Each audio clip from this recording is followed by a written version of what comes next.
Há algum tempo atrás, eu lancei um vídeo chamado A Verdadeira História dos Ganados, onde eu apresento e conto a história de um livro oficial da Capcom que foi lançado no Japão sobre os Ganados. Naquele vídeo eu conto curiosidades sobre esse livro que poucos fãs da série conhecem.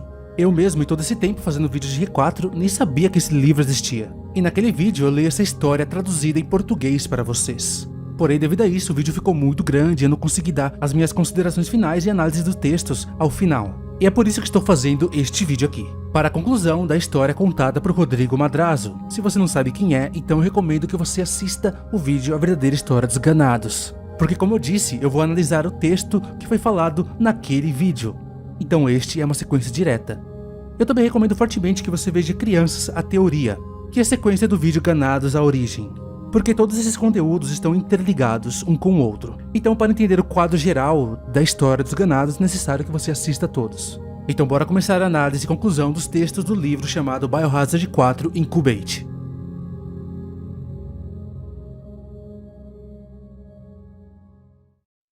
Nas primeiras páginas do livro, nós temos uma parte da vila em 3D mesmo, com um textinho de introdução. E nessa introdução temos uma forma poética de escrita que faz uma metáfora de como o mal entrou na vila, como já foi lido em A Verdadeira História dos Ganados, sendo esse mal os Los Iluminados com Las Plagas. Na próxima página, no texto ligado à primeira gravura, temos a informação de que as crianças eram muito importantes para os aldeões e de como a vila era um lugar pacífico e feliz.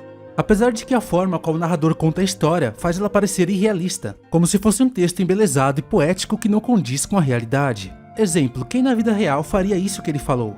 Um cara que junta informações pela vila no intuito de passar para as crianças que ainda não são nascidas nas próximas gerações, sabe? O verdadeiro patriota da sua vila. Rodrigo Madrazo deve ser realmente um cara muito apaixonado por essa vila.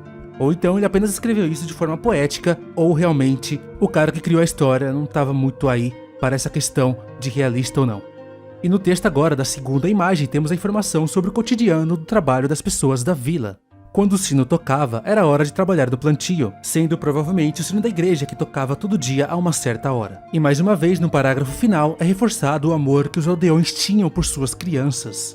Partindo para a próxima página, na imagem 3, é revelado que as crianças também ajudavam com os afazeres da vila, assim tendo uma ligação com a imagem com que eu já deduzi no vídeo Ganados, a Origem. E também diz de como o laço entre eles eram fortes, eles eram todos como uma grande família.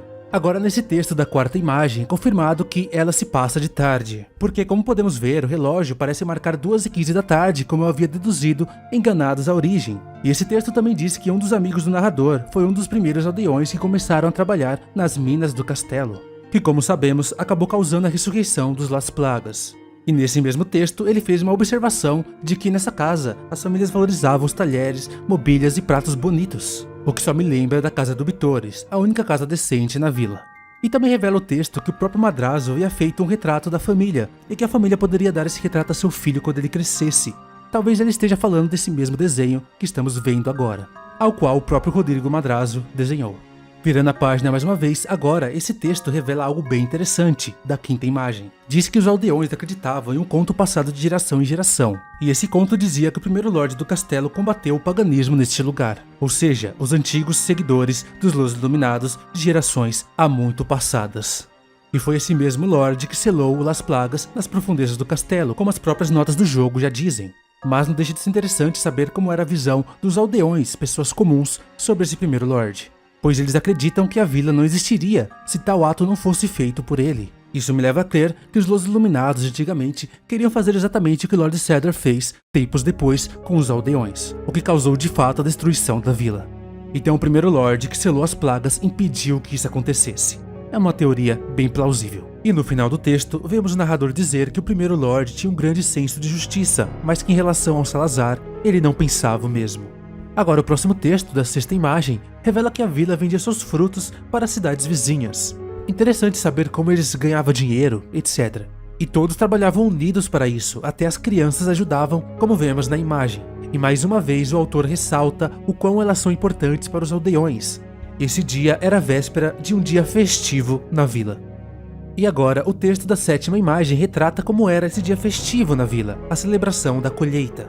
E é uma informação que eu achei das mais interessantes reveladas por esse texto. É algo que dá mais vida e identidade ao antigo vilarejo. E felizmente essa seria a última celebração da colheita que eles participariam.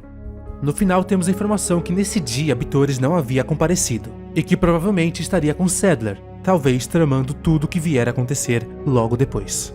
Agora no texto da imagem 8, eu vi que eu estava errada ao afirmar em Ganados à Origem que aquele animal era um gado comum, pois o texto fala de um cavalo e não de um gado. Enfim, realmente talvez seja um cavalo aqui, mas bem gordinho por sinal. E o narrador também diz que está andando com seu irmão, e que esse seu irmão carrega um carrinho com mantimentos. Ok, é o que realmente vemos na imagem, um cara com seu cavalo carregando um carrinho com mantimentos. Ele até descreve que realmente ele acenava para sua família que o esperava, mas o que me incomoda aqui é que ele diz que está junto de seu irmão, e que até amarrou o cavalo quando chegou, mas só vemos um cara indo sozinho no desenho. Isso significa que o narrador nunca desenha a si mesmo e que todos os desenhos são em primeira pessoa? Até que faz sentido os desenhos serem memórias do Rodrigo Madrazo, ou seja, a visão dele. Por isso que não tem duas pessoas, porque uma delas é ele mesmo que está tendo a visão. Rodrigo Madrazo, o narrador. Ao finalzinho do texto, vemos que Bitores convocou todos os aldeões para uma reunião domingo na igreja. Virando a página para o texto 9, nós vemos que todos já estão reunidos no centro da vila. Não exatamente na igreja, como diz o texto passado, mas enfim, na frente da porta que vai para a igreja. Talvez foi algum erro de tradução, não sei. A essa altura, Bitores já mandou botarem os símbolos dos Los Iluminados nas portas da vila, como eu sugeri em Ganados à Origem, pois na imagem vemos a porta com o símbolo dos Los Iluminados já. E o próprio Lord Saddler, em pessoa, veio aqui converter os aldeões para essa seita, essa religião, Los Iluminados. E os aldeões caíram na lábia dele. Inclusive, o próprio narrador começa a mudar seus pensamentos a partir daqui.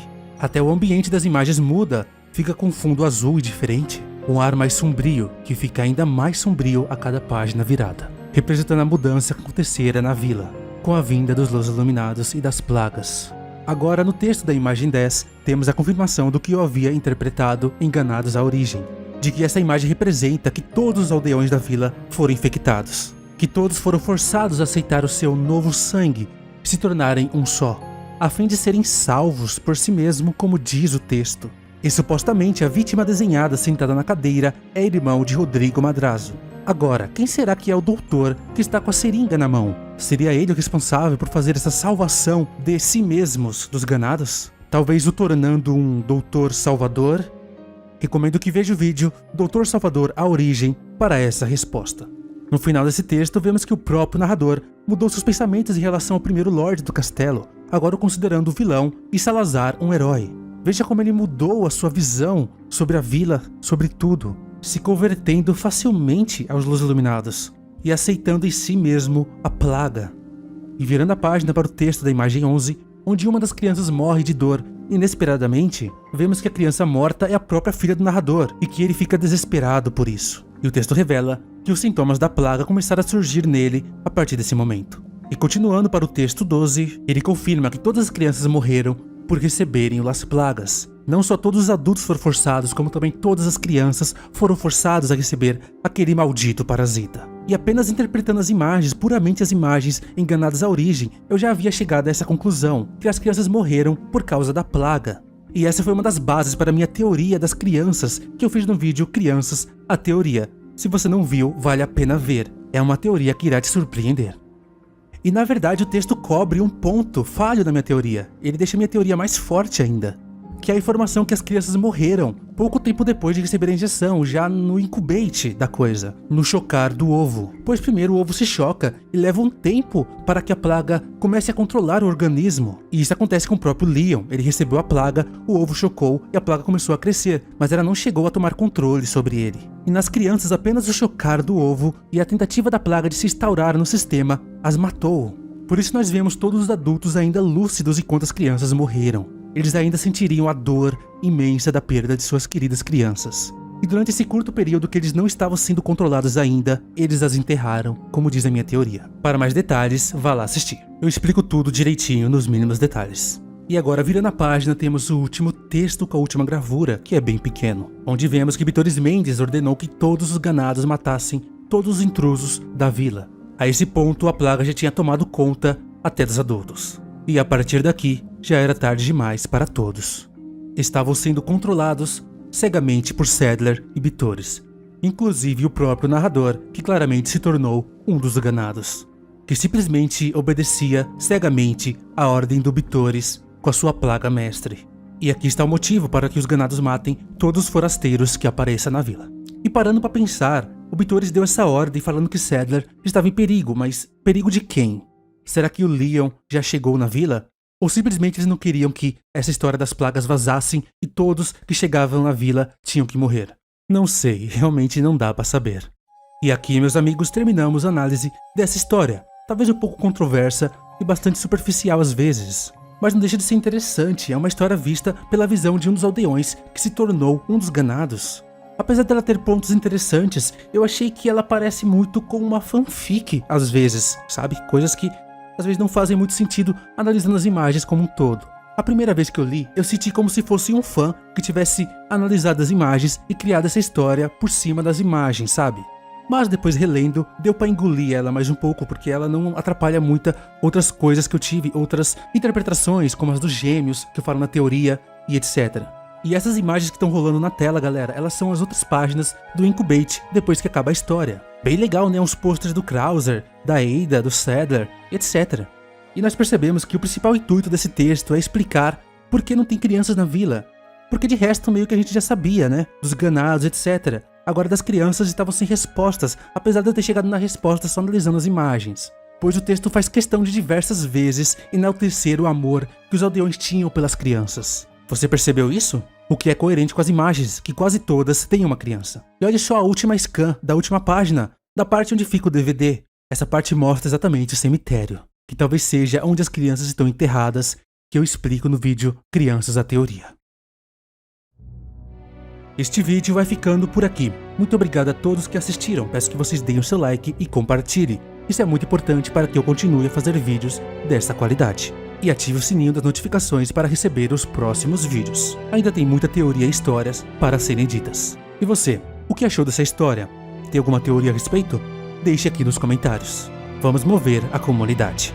Se você ainda não assistiu aos vídeos a qual eu falei, clique em um deles agora na tela e assista para uma melhor conclusão do caso. Master falando aqui e se despedindo. Beleza, falou e até o próximo vídeo. É nóis.